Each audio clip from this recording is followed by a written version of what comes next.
Continua el desgavell a l'Ajuntament de Palma en quant a la intervenció executada pel reconegut artista José Luis Mesas a l'Hotel Hermedans. I és que no tan sols hi ha diferències entre el tripartit, sinó que les divergències afloren també en una mateixa formació. La disparitat de criteris entre els membres municipals és evident. Para mí, es la chapuza del año. El Ayuntamiento le va a dar 2 Óscar este año, porque es totalmente ilegal. He empezado desde el Ayuntamiento diciendo que estaba protegido, que no teníamos permiso, nos metieron en patrimonio 3 veces, histórico. O sea, para votar allí, ¿qué son jueces estos o qué? ¿Qué mierda es esta? Una chapuza. Por lo tanto, ellos esperan que yo queme el ayuntamiento, yo no soy así. Yo me voy al juzgado y demando al señor Riera, a la senyora Trulló i, per supuesto, al alcalde de Palma, que és el responsable.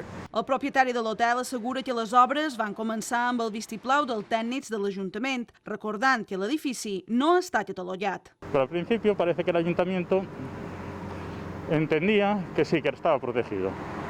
Después, cuando le comentamos que tenía balcones autorizados, pues dicen que es que ahora la obra o la fachada o el mural es demasiado grande y llamativo. Y ya, claro, pienso, digo, para que una creación artística sea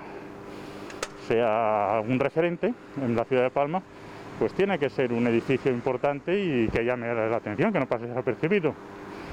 Entonces, y el entorno, pues tampoco no perjudica l'entorn. A més de la ignorància i improvisació de l'equip de govern, els afectats també denuncien que el govern progressista actua en criteris racials i no artístics. No lo sé, es que ya no sabes qué pensar, o sea, porque que haya una negativa, habiendo ofrecimientos, diciendo que sea la ciudadanía quien decida y que no, es que dices, ¿por qué?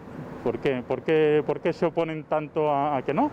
O sea, lo democrático sería que los ciudadanos dijeran si les gusta y si no les gusta. Y yo me comprometo a que si no gusta, pues dentro de 3 años volverlo a pintar en blanco.